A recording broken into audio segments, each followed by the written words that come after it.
Binary sequence types, bytes, bytearray, and memoryview. Let's talk about binary sequences, bytes objects, bytearray objects, some common operations on these, and memory views. A sequence is a collection of values. Python has some built-in types to manipulate binary data. These are bytes and bytearray. Another such type is the memory view. This uses the buffer protocol to access memory of other binary objects without the need to replicate them. Let's begin with the bytes objects. These are sequences of single bytes, integers in the range of 0 to 256 inclusive, and these are immutable. Let's study the syntax. The bytes function takes up to 3 arguments: source, encoding, and errors. The source is optional and is used to initialize the bytes width. Encoding is the encoding of the string when the source is a string. This is optional. And errors specify the action to take when the encoding conversion fails. This is optional too and would make sense when the source is a string. Observe this code. Message is hello world. ARR is a bytes object where message is the source and the encoding is UTF-8. This converts it to bytes by making a call to the encode method of the string class. The result is a bytes object holding hello world. And what about the times when the source isn't a string? Bytes of 7. This creates a bytes object with 7 single bytes. The size of this bytes object is 7 and all 7 single bytes are initialized to null. And this list becomes this bytes object for the values 7, 2, 3, and 5. The items in this list must be in the inclusive range of 0 to 256. Without any argument, we get an empty bytes object, the Boolean value of which is false. There are various methods we can call on a bytes object, but let's discuss 2. From hex, this takes a string object and decodes it 2 hexadecimal digits per byte so it can return a bytes object. This string, FF, FF, F21E, and notice that the white space does not count, becomes this bytes object with 2 hexadecimal digits per byte. These are a bit different and introduce strange characters in the resulting bytes objects. Does this have something to do with the fact that these begin with numbers? Would love to hear you talk in the discussion forum. Hex applies on a bytes object and returns a string object with 2 hexadecimal digits for each byte.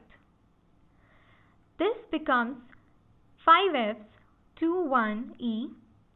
Notice that the output is in small case and does not have a space between the 2 parts. Also, this bytes object becomes what it came from. Let's talk about the bytearray objects. Like bytes, these are sequences of single bytes that are integers in the range 0 to 256, but these are mutable. They can be altered once defined. This is the syntax. The source is optional and helps initialize the bytes. If the source is a string, this provides the encoding for the string. This is optional. Errors is the action to take when the encoding conversion fails. This is optional too. This code declares a byte array with this message and uses the encode method from the string class to convert it to bytes. This one creates a byte array of size 7 with all bytes initialized to null. This one creates a byte array from a list, and without any arguments, it gives us an empty bytes object. Like with bytes, there are some methods we can call on bytearray objects. FromHex takes a string and returns a bytearray object with 2 hexadecimal digits per byte. These strings give us the same objects as with bytes, but these are bytearray objects. Hex takes a bytearray object with 2 hexadecimal digits for each byte and returns the equivalent string object for it.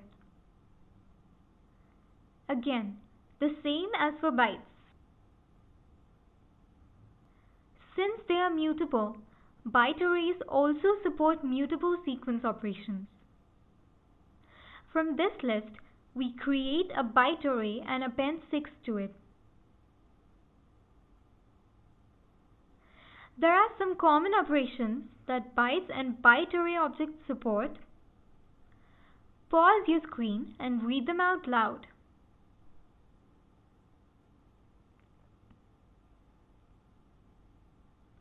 Wait, there are more. Let's try out some of these. How often does this bytes object appear in this one? Twice. Let's split this around the bytes object 3. This gives us 4, 1, 3 and 2, 1, 3. And this one converts the string to uppercase.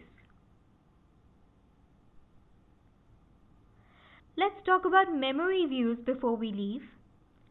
These let us access an object's internal data.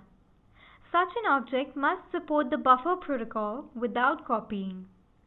This protocol has 2 sides, the producer and the consumer. Objects at the producer expose information about their underlying buffer, and those at the consumer obtain a pointer to it. So to put it simply, the buffer protocol lets one object access another's internal data without intermediate copying. This saves memory and leads to faster execution as it avoids replicating large amounts of data. This is the syntax for it. It takes an object. This is the object whose internal data is to be exposed and who also supports the buffer protocol. Let's take an example. This message is a byte array for Hello World with the UTF-8 encoding. MV is the memory view we create on this. What's MV of 1? 101, which is the ASCII value of E. We can also slice it to get the second and third items, 101 and 108 for E and L. We can also reassign the second element to 65. Since this is the ASCII value for capital A, message gets updated because MV refers to the same buffer and it's now Hello World. These are some methods we can call on memory views. ToList lets us convert a memory view into a list. So this is the list from the memory view for Hello World. While not observed in use so commonly, binary sequence types like bytes and byte array often find use internally in Python.